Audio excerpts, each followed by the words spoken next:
உங்கள்கிட்ட தான் கேள்வி சார். நடிப்பில் 150 வந்துட்டீங்க, ஆனால் நீங்கள் தயாரிப்பாளர், டைரக்டர் அது அப்படியே இருக்குது 1-2ஓட. நான் வந்து இயக்குனர்னு சொல்கிறது வந்து அந்த அந்தஸ்துக்கு அந்த ஸ்தானத்துக்கு வரணும்னா மெனக்கடல் அதிகமாக வேணும், அதுக்குள்ளே இருக்கணும். நான் வந்து தலைமகன் பண்ணதுக்கு காரணம் வந்து இப்போ அன்பு சகோதரர் பாலாஜி வந்து இன்பிட்வீன் ஒரு சின்ன கன்ஃபியூஷன்னால் அவரை வந்து அந்த இயக்க முடியாமல் போனதுனால அந்த படத்தை முடிக்கணுன்றதுக்காக நான் டைரக்ட் பண்ணேன். எனக்கு ஆசை இருக்குது, ஐ லவ் டு எடிட் பண்ண ரொம்ப ரொம்ப ஆசை. அன்றைக்கி லோகேஷ் வரல. ஸோ எடிட்டிங் வந்து ரொம்ப இன்ட்ரெஸ்டிங். ஆனால் அதுதான் கடைசியில் வந்து ப்ராடக்ட்டை கொண்டு வரதுக்கு ரொம்ப யூஸ்ஃபுல்லாக இருக்கும். இந்த final edit should look really good. அந்த மாதிரி எனக்கு இன்ட்ரெஸ்ட் இருந்தால் கூட முழு நேரமாக ஒரு நேராச்சும் உட்காந்து கதையை எழுதி அந்த கதைக்குள்ளே என்னெல்லாம் வரணும்னு நினச்சி அட்லீஸ்ட் ஒரு மினிமம் கேரண்டியோட படம் கொண்டு வரத்துக்கு முழுமையான நேரத்தை ஒதுக்குவதற்கு என்னிடம் நேரம் இல்லை. நிச்சயமாக உங்களுடைய கருத்தை மனதில் வைத்துக்கொண்டு ஒன்று மட்டும் நினச்சிட்டு இருந்தேன். நீங்கள் கேட்டனால அந்த கேள்விக்கு எனக்கு அன்பு மனைவி ராதிகா அவர்கள் வந்து சிறந்த நடிகை. அவங்க ஒரு சோலோவாக அவங்கள வச்சு ஒரு இன்ட்ரெஸ்டிங் ஸ்க்ரீன் ப்ளே பண்ணி அவங்கள வந்து ஒரு நேஷ்னல் அவார்டு வாங்குற மாதிரி ஒரு படத்தை இயக்கணுன்ற எண்ணம் நிறைவேறும்னு நான் நினைக்கிறேன். அதுக்கான வேலையை பார்த்துட்ருக்கேன். சார் இங்கே சார் வாழ்த்துக்கள் சார். சார் இங்கே இங்கே பேசிட்டு வரேன் பஸ். சார் அதுக்கு என்ன ஆஃபீஸராக போடணும்னு தெரியல, பட் இருந்தாலும் பார்க்குறேன். சார் முதல்ல வாழ்த்துக்கள். 150 படம். நன்றி பஸ். இந்த 150 படத்தில் நிறைய கேரக்டர்ஸ் நீங்கள் நடிச்சிட்டீங்க. பொலிட்டிஷியனாக, போலீஸ், அப்படி எக்கச்சக்கமான கேரக்டர்ஸ். இது வரைக்கும் இந்த மாதிரியான ஒரு கேரக்டர் நடித்ததில்லை, ரொம்ப நாளாக என் மனசில் இது மாதிரி ஒரு இது இருக்குது அப்படிங்கிறது தான் இருக்கா? அது இயக்குனருக்கு தான் பஸ் கேட்கணும். ஏன்னா ஒரு ஆக்டரை வந்து க்ரியேட் பண்ணுறது இயக்குனர்கள். அவங்க வந்து இந்த மாதிரி ஒரு கதையை அவருக்கு சொல்லி ஈ can also perform in this character அப்படி நினைக்கிறதுக்கு வந்து வாய்ப்பு வரணும். ஸோ அதுதான் நடிகன். ஸோ என்னை பொறுத்த வரைக்கும் இன்னும் வந்து I have not got something to give my very best அப்படின்றது இன்னும் எனக்கு அப்படி நான் நினைக்கிறேன். Thank you sir. ஆமாம், கொலை பண்ணுறதுக்கு தமிழ்நாட்டில் அதிகமாக கொலை நடக்குதுன்னு சொன்னீங்க.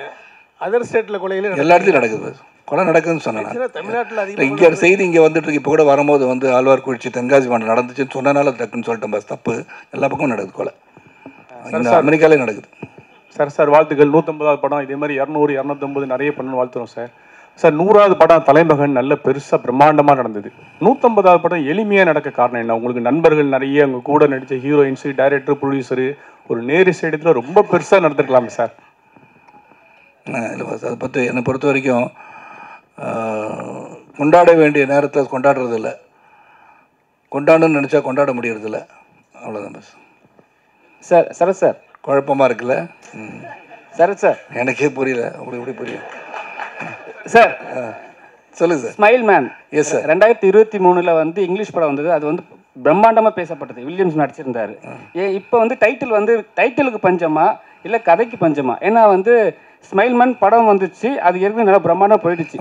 படம் வந்துருச்சு, அது ரஜினி சார். அதுதான் சார். ஏன்னா தமிழில் வைக்கிறீங்களா சார்? இப்போ வந்து தமிழில் அதே மாதிரி தான். அதான் டைட்டிலாக இல்லை, ரஜினி சார் கூலின்னு வைக்கணுன்றது என்ன அவசியம்னா அதுக்கு காரணம் இருந்திருக்கு, ஆனால் வச்சுருக்காங்க. இங்கே எப்போ பார்த்தாலும் நான் சிரிச்சிட்டு இருக்கேன், எங்கள் குரூவேக சிரிச்சிட்டு இருக்காங்க. பார்த்தாரு ஸ்மைல் மேன் பேர் படிச்சுன்னா வச்சுட்டாரு. சார் இல்லை சகோதரர் இல்லை, நீங்கள் பேசும்போது போகிற போக்கில் சூர்யாவை அப்படியே கலாச்சிட்டு போன மாதிரி. யாரையும் கலாச்சி எனக்கு கங்குவா அந்த ஆடியோ லைன்ஸில் தான் சொன்னாங்க. இல்லை கலெக்ஷன் பண்ணோம் அப்படின்னு சொல்லிட்டு. இல்லை, அந்த மாதிரி சொல்லிட்டா வந்து நம்ம வந்து நாளைக்கு வந்து இப்படிலாம் சொல்லி அதுக்கு உதாரணத்துக்கு சொன்னால் அவங்கள நினச்சி நான் சொல்ல, நம்மளே வந்து ரொம்பமா பாராட்டி இந்த படம் நல்லா இருக்குன்னு நான் சொல்லி நாளைக்கு எதுவும் போச்சுன்னா அன்றைக்கி சொன்னாரே என்ன திட்டக்கூடாதுல்ல. So what I'm saying we have done a good job, அதுக்கு சொல்ல வந்து. ஸோ இனிமேல் யாரும் அந்த மாதிரி சொல்லாதீங்கன்னு சொல்ல வரீங்களா? இது அப்படி இல்லை பஸ். நம்ம வந்து I think judgement is left to the audience, not with us. நம்ம வந்து காக்கைக்கு தன் குஞ்சு பொன் குஞ்சு தான் இல்லையா? நம்ம எடுக்கிறது எல்லாமே நல்லா வரணும் தான் எடுப்போம். யாரும் வந்து ஃப்ளாப் படம் கொடுக்கணும் யாரும் படம் எடுக்கிறது இல்லை. ஆல் டெடிக்கேஷன், உழைப்பு, உண்மையான உழைப்பு, நேர்மை எல்லாம் இருந்திருக்கும். ஆனால் மக்களை வந்து விரும்பலைன்றது ஒன்றும் பண்ண முடியாது. So that is not a problem, ஒரு மிஸ்டேக் எனிபடி. நாம் எப்படி கொடுக்குறோன்றதை வந்து ஆடியன்ஸ் ரிப்போர்ட் வந்து தனியாக இருக்குது. ஏன்னா இன்றைக்கி எல்லாமே மொபைல் ஃபோன் வச்சுருக்கவங்களாம் ரிப்போர்ட்டர்ஸ் இல்லையா? அப்போ வந்து யார் ரிப்போர்ட்டு நம்மளுக்கே தெரில. அதனால் அவங்க வந்து கருத்து சொல்லுவாங்க, உள்ளே உட்காந்து மச்சான் உள்ளே வந்துடுறாரா கேவலமாக இருக்குன்னு அவன் சொல்கிறான். நம்ம எப்படி கண்ட்ரோல் பண்ணுறதுலாம்? அதனால் we cannot say all that. நான் வந்து ஜஸ்ட் ஜென்ரலாக சொல்கிறேன். எதுவும் சொன்னால் வந்து சில சமயம் நடக்காதுன்னு வாங்க. என் வீட்டில் கூட கேட்பாங்க, என்னங்க எதுவுமே சொல்ல மாட்டேன்றீங்க, இல்லை முடிஞ்ச பிறகு சொல்கிறேன்னு. ஏன்னா அது மெனியை ஸ்லிப் இந்த கப் அந்த லிப் பண்ணுவாங்க. கப்பு இங்கே தான் இருக்கும், காஃபி இருக்கும், எடுத்து குடிக்கிறதுல கொட்டிடும். ஆனால் சொல்லாமல் இருக்கிறது பெட்டர். அந்த மாதிரி நான் சொன்னேன். தவறாக புரிஞ்சு திருச்சிடாதீங்க, அது எனக்கு நன்றியோட கேட்டுக்கொள்கிறேன். டைரக்ட் சார் தெரியல பாஸ், எனக்கு மறந்துட்டேன் நான் மெமரி லாஸில் இருக்கேன் நான். டைரக்ட் சார் ஆமாம் சார். டைரக்ட் சார் இந்த இது டைட்டில் வச்சுட்டு சரத்குமார் சாரை செலக்ட் பண்ணீங்களா இல்லை சரத்குமார் சார் செலக்ட் பண்ணிட்டு அந்த பேரை வச்சிங்களா? சாரை செலக்ட் பண்ணிட்டு அப்புறம் தான் டைட்டில் வச்சோம் சார். சரத் சார் அவங்களோட மெமரிஸ் படம் நீங்கள் பார்த்துருக்கீங்களா? ஏன்னா இது உங்களோட 150வது படம். அவங்க 2 பேரும் சேர்ந்து தமிழில் ஃபஸ்ட்டு பண்ண படம் மெமரி. இல்லை பஸ், நான் வந்து அதை பார்த்து ஒரு ஜட்மெண்ட் பண்ணி பண்ணணும் விரும்பல. சொன்னாங்க வந்து பாருங்கள் சார்னு, கொஞ்சம் பார்த்தேன். பட் அதை வச்சு நான் பேஸ் பண்ணி பண்ணினா இப்போ வந்து எனக்கு அந்த படம் பிடிக்கலன்னு வச்சுக்கோங்களேன். அப்போ இந்த படம் கதை இப்படி தான் எடுப்பாங்க நான் வந்துடக்கூடாது. So I don't want to make any judgemental decisions. இந்த கதை மீது நம்பிக்கை இருந்து இந்த படத்தை நான் செஞ்சுருக்கேன் சார். அதே மாதிரி சுமைல்மன் பேர் வச்சுருக்கீங்க. ஆக்சுவலாக இந்த சுமைலா இந்த சிரிப்பு நடிகர்லாம் கூட சொல்லுவாங்க சார்லி சாப்ளின்லேருந்து உள்ளுக்குள்ளார பயங்கர டெரராக இருப்பாங்கன்ட்டு. அந்த மாதிரி ஒரு கேரக்டர் உள்ளுக்குள்ள இந்த படத்தில் சுமைல்மன். யார் சார்லி சாப்ளின் டெரராக இருப்பாரா? அதான் அவர் உள்ளுக்குள்ளார ரொம்ப ஒரு சைக்கோத்தனமாக இருப்பாருன்னு எனக்கு தெரியாது, நான் பார்க்கல பாஸ். நிறைய காமெடியன் நீங்கள் வெளியில் சிரிக்கிறவங்க பார்த்தீங்கன்னா உள்ளுக்குள்ளார கொஞ்சம் வன்மமாக இருப்பாங்க. அந்த மாதிரி கேரக்டர் அந்த படம். நான் நல்லா சிரிச்சிட்டு இருக்கேன் பாஸ், வன்மமே இல்லை பாஸ். எனக்கு சந்தோஷமாக இருக்கேன் பாஸ். உள்ள ஒன்று வைத்து புறமொன்று பேசாதவன் நான். சார் 150வது படத்துலேயும் நீங்கள் ஹீரோவாக நடிக்கிறீங்க. வருங்காலத்தில் ராகுல் சார் வந்து ஹீரோவாக நடிப்பாரா? அவர் கூடயும் சேர்ந்து நீங்கள் ஹீரோவாக நடிப்பீங்களா? அது ராகுல் வந்து 27ஆம் தேதி படம் பார்க்க வரும்போது அவர் பார்த்து கேளுங்க. சரத் சார், இப்போ வந்து விமர்சனங்கள் வந்து தனிப்பட்ட முறையில் தாக்குறாங்க சார். பேச சொன்னால் அவங்க வந்து என்னென்னா தனிப்பட்ட ஒரு மனுஷனை வந்து குற்றம் சாட்டியே சொல்கிறாங்க. அது நீங்கள் எப்படி பார்க்குறீங்க? ரொம்ப வருத்தமாக இருக்குது சார். ஏன் பர்சனல் அட்டாக் இல்லாமல் நீங்கள் வந்து கேன் கிரிட்டிசைஸ். நீங்கள் இந்த படம் பார்த்த பிறகு கேவலமாக நடிச்சிருக்காரு சரத்குமார்னு சொன்னால் நான் ஏற்றுக்குவேன். உண்மையிலே சொல்கிறேன். I won't father about that. ஏன்னா அது உங்களுடைய கருத்துக்கு நான் சரியாக நடிக்கலைன்னு சொல்கிறது வந்து ஏற்றுக்கு தான் ஆகணும். It's criticism, fair criticism. நான் எடுத்துக்குவேன். நான் என்ன பண்ணேன், நேராக கொண்டு வந்து கேட்பேன், சகோதரா என்ன ப்ராப்ளம், என்ன பண்ணியிருக்குன்னு நினைக்கிறீங்க கேட்பேன். நான் மன்னிட்ட பல தடவை பேசியிருக்கேன். என்னுடைய 150 ஃபிலிம்ஸ் மேலே நடிச்சிட்டேன். தெய்வமெண்ட்ட பல தடவை கேட்பேன். கூப்பிட்டு திட்டுவார், என்ன படம் பண்ணியிருக்கேன்னு கேட்பார். I take it very positively. But அதே சமயத்தில் பர்சனல் போயிடக்கூட தப்பு. அது ஐ திங்க் எனிபடிஸ் பர்சனல் லைஃப்பை அட்டாக் பண்ணுறது ரொம்ப தப்பு நான் நினைக்கிறேன்.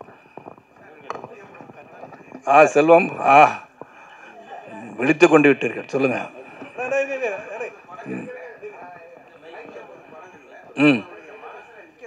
எல்லாமே நிற்கிது பஸ் மனசு. இல்லை அதாவது தனித்துவமாக ஒரு படம் நிற்கிது. அது எந்த படம்? தனித்துவ படம் இல்லை. அப்படி பார்த்தா நிறைய ஹிட் படத்தெல்லாம் சொல்லலாம். அப்புறம் அது மட்டுமா படம்னு சொல்லுவாங்க நாளைக்கு. அப்புறம் வந்து ரவிக்குமார் படமாக சொல்லுவேன். என்னை உருவாக்கிய செந்தில்நாதன் பற்றி சொல்லன்னு நினைக்கலாம். கட்டபொம்மன் ஓடிச்சு, மணிவாசன் இல்லை, அவரை பற்றி சொல்லன்னு சொல்லலாம். ஸோ என்னை பொறுத்த வரைக்கும் நான் வந்து டெடிக்கேட்டடாக ஒரு படம் நல்லா வரும் தான் நடிச்சிருக்கேன்.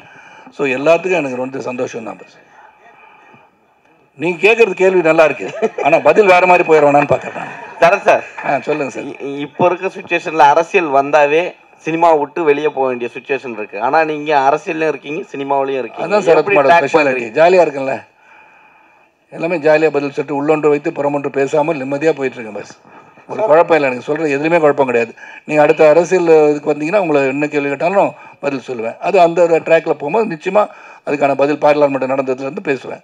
சொல்லுங்கள் சார். சரத் சார், அதாவது நீங்கள் வந்து நிறைய படங்கள் ஜாதி படங்கள் வச்சுக்கோங்க. டைட்டிலே ஜாதி இருக்கும். கவுண்டர் பொண்ணா கொக்கா அந்த மாதிரி.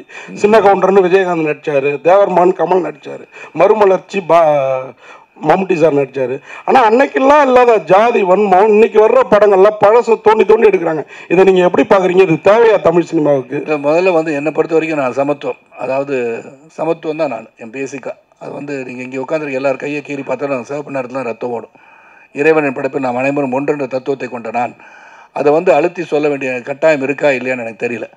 Because once again you keep on dividing people, the country cannot be one. அவ்வளோதான் சொல்லுவேன். மேடம் சரோஜா மேடம், உங்களுடைய சாங் வந்து இன்னமும் கேட்டுக்கிட்டே இருக்கணும் போல. கண்ணம்மா அப்படின்னு தான் உங்கள் பேர், அதுதான் எங்களுக்கு தெரியுது. அந்த அளவுக்கு இருக்குது. இன்னும் கண்ணம்மா தமிழ்நாட்டில் ரொம்ப நாளாக காணோம், என்ன ஆச்சு? ஏன் ஸ்டோரி சொல்லலையா அவங்கக்கிட்ட யாரும்? இல்லை, actually first of all Kannamma என்னோட சாங் அது எனக்கு என்னோட கரியரில் ஒன் ஆஃப் த பெஸ்ட். யாருக்குமே எனக்கு என்னோட பேர் தெரியலன்னு எனக்கு தெரியும். எல்லாரும் என்ன பார்க்கும்போது மாலாக்கா இல்லைன்னா கண்ணம்மா தான் கூப்பிடாரு. அப்போது இட்ஸ் ஜஸ்ட் தட் அந்த படம் முடிஞ்சு நிறைய சிமிலர் கேரக்டர்ஸ் பண்ணிட்டேன். பட் என்னன்னா Yeah, no, I'll speak in Tamil. ஆனால் அந்த கேரக்டருக்கு லைக் பெட்டராக வேறு ஒரு கேரக்டர்ஸும் எனக்கு கிட்டிட்டில்ல. அப்போ அதுதான், ஸோ தட் இஸ் வை அது நீங்கள் நோட்டீஸே பண்ணலை. அப்போ நான் படம் பண்ணிட்டேன், உடன்பிறப்பு, கசடா தப்ரா, அந்த மாதிரி படம் பண்ணிட்டேன். இப்போது சிங்கா அவர் வேற ஒரு படம் பண்ணுறாரு. பட் இந்த படத்தில் வேற ஒரு கேரக்டர் அப்ரோச் பண்ணுறப்போ ஐ set of course. Sir Suresh Menon sir, உங்களுக்கு ஒரே கேள்வி. நீங்கள் எப்போ சுரேஷ் மேனன் தான் எங்களுக்கு இவ்வளோ நாளாக தெரியும், இன்னைக்கு இன்வைட்டில் வந்து சுரேஷ் சந்திர மேனன் அனுப்பியிருந்தாங்க. என்ன இது சார் உங்கள் ஒரிஜினல் பேரா?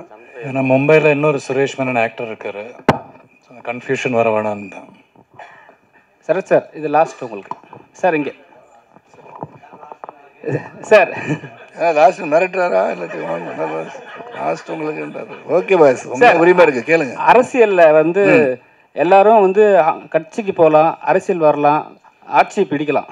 ஆனால் வந்து நடிகர்கள் பார்த்தா மட்டும் என்ன சொல்கிறாங்கன்னா கூத்தாடிகள்ன்றாங்க. அது எப்படி பார்க்குறீங்க நீங்கள்? இப்போ கூத்தாடிகள் இல்லை சார், கூத்தாடிகள் வந்து அப்போ சொல்லியிருந்தாங்க, இப்போ வந்து மென்ஷன் பண்ணி சொல்கிறாங்க. சினிமாலேருந்து வரவங்க எல்லாருமே கூத்தாடிகள். நிறைய படம் போது பயன்படுத்திக்குவாங்க, தேவைப்படாத போது கூத்தாடி ஆகிடுவாங்க. அது யார் சொன்னாலும் உங்களுக்கு தெரியும், யாரை பற்றி நான் சொல்லணும் உங்களுக்கும் தெரியும் இல்லையா? அப்புறம் சொல்லுங்கள் சார். யாருக்கு சார்? அப்படியா? எனக்கா?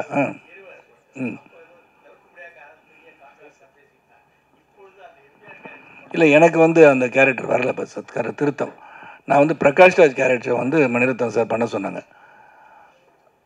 ஏன்னா எனக்கு கண்ணத்தில் குழி விழுதுன்னு எம்ஜிஆர் மாதிரி இருக்கேன்னு சொல்லி நீங்கள் நினச்சிட்டீங்க. அப்படி இல்லை, நான் பிரகாஷ் ராஜ் கேரக்டர் பண்ண சொன்னாங்க. அப்போ இருந்த அரசியல் சூழலும் அந்த இது பண்ணும்போது வந்து அது சரியாக வருமா வராதான்னு எனக்கு புரியல. வேறு ஒன்றும் இல்லை, கண்டிப்பாக பண்ணுறேன்.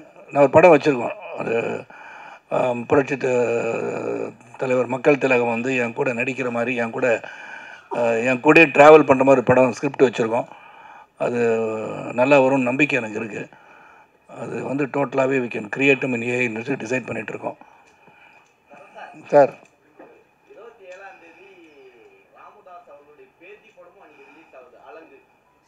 வாழ்த்துக்கள் அவருக்கு. போட்டியே கிடையாது. என்ன போட்டி சார்? படம் வந்து வந்தோடனே வந்து 1, 2, 3, 4, 5, 6, 7 நாள் ஒன்றா வெற்றி படம்ன்றீங்க. நான் வந்து 170 நாள் ஒன்றா படம்லாம் பார்த்தவன் நான். ஆனால் எது வெற்றி படம் எது தோல்வி படம் நம்மளால் சொல்ல முடியாது. மக்கள் மனதில் வெற்றி பெறுகிறது அது வெற்றி படம். Mani, come on, ask me a question. கேளுங்க மணி. 90 வயசில் வந்து என்னை முன்னாடி வந்து வீரமாக உட்காந்துருக்கீங்களே, அப்புறம் ஒன்று ஆட்சியமே தெரியுங்க. உட்காந்தவங்க எல்லாருமே நாங்கள் சின்ன வயசில் இருக்கும்போது உங்கள் படம் பார்த்தோம். சின்ன வயசில் பார்த்தீங்கன்னா பிரியாவும் சொல்கிறாங்க. எல்லாமே சின்ன வயசில் பார்த்தீங்கன்னா எனக்கு என்ன வயசு? 26 பாஸ். இல்லை சார், இல்லை சார், சரி 30 வச்சுக்கோங்க. ஏன்னா பாராளுமன்ற உறுப்பினராக இருக்க முடியாது, தப்பாயிரும் அது. சார் எப்பவுமே 150 ஏஜ் தான் இருப்பேன்னு சொன்னீங்க, இப்போ படமும் 150 வந்தது. 150 ஏஜ்னு சொல்ல சார், பாபாவே 4000 வருஷம் வாழ்ந்துட்டு இருக்காரு. பாபா 150 வருஷம் வாழ்வாங்க இளமையா. பாபா இல்ல சார் 150 வருஷம் இளமையா. பாபாக்கு 4000 வயசு சார், இளமையா வயசு. அப்ப நீ யோசனை பண்ணி பாத்துருக்கணும். நான் வாழக்கூடாதுன்னு நினைக்கிறீங்களா? பஸ் 100 வருஷம் இல்ல சார், இளமையா சொன்னீங்க sir. Do you want me to live 150 years? 200 வருஷம் வாழ வேண்டாம்னு நினைக்கிறீங்களா? பஸ் என்ன அப்படி சொல்லுங்க அவருக்கு. சார் இளமையா தான் சார் நான் கேட்குறேன். அதான் நான் சொன்னேன். பஸ் 4000 வருஷம் பாபா இருக்கும்போது சரத்குமார் இருக்கக்கூடாது. என்னங்க நீங்க டைட்டில் வேணா போட்டுக்கோங்க. ஆமா, நான் எப்பவுமே யங் தான் பாஸ், வயசு ஆகாது எனக்கு. இப்போ அங்கிள்னு சொன்னதே நான் வந்து ஆட்சி பண்ண தெரிவிக்க போறேன். ஆமா சார் சொல்ல முடியாது. ஆலியா வந்து பெரிய என்னோட ஹீரோயின் நடிச்சாலும் நடிக்கும். சார் இப்போ சொன்னீங்க ராதிகா மேடம் வந்து உங்களுக்கு ஸ்கிரிப்ட் பண்ண போகிறோம், அவங்களுக்கு தேசிய விருது கிடைக்கல அப்படின்னு. அவங்க சிறந்த நடிகை, எத்தனையோ லாங்குவேஜில் ஹீரோயினாக கேரக்டர் அடிச்சா கலக்கிருக்காங்க. அவங்களுக்கு தேசிய விருது கிடைக்காத காரணம் அரசியலா, வேற என்ன காரணம்? எனக்கு தெரியாது சார். எனக்கு அரசியலும் தெரியாது, காரணமும் தெரியாது. எனக்கு வந்து நல்ல சிறந்த நடிகை எனக்கு தெரிஞ்சு அகில இந்திய ரீதியில் ஒன் ஆஃப் த பெஸ்ட் ஆக்டர்னு சொன்னா I would call only Radhika. Sir இந்த படத்துல நீங்க ஆலியா கூட டுயட் பாடுறது இருக்கட்டும், இவங்க ஸ்ரீஜா ரோஸ் இந்த படத்துல ஆடல பாஸ். இல்ல சார் இந்த ஹீரோயினோட பாடுனீங்களான்னு கேக்குறேன். இல்லையா, இந்த ஸ்ரீஜா ரோஸோட அவங்க கிளியரா சொன்னாங்கல்ல, தெல்ல தெளிவாக சிறப்பாக நான் இவருடன் இன்வெஸ்டிகேஷன் டீமில் இருக்கிற ஒருவர் என்று சொன்னார். அது கனவு காட்சி, அது கிடையாது. அதான் கேட்டேன். தெரியல பாஸ், எனக்கு உங்கள் கூட இருக்கும் கனவு வருமா எனக்கு தெரியாது. எனக்கு தெரிந்த இந்த வில்லங்கத்தை என்ன இருக்காது பாஸ், என் கூட இருக்க கனவுலாம் எனக்கு வராது. சரி சார், முதல்ல ஹீரோக்கு கனவே வராது பாஸ், ஹீரோயினுக்கு தான் கனவு வரும். சரி சார், சூரிய வம்சம் 2 எஸ் எப்போ சார்? அது சௌத்ரி சார் அனௌன்ஸ் பண்ணுவார் விரைவில். தேங்க்யூ.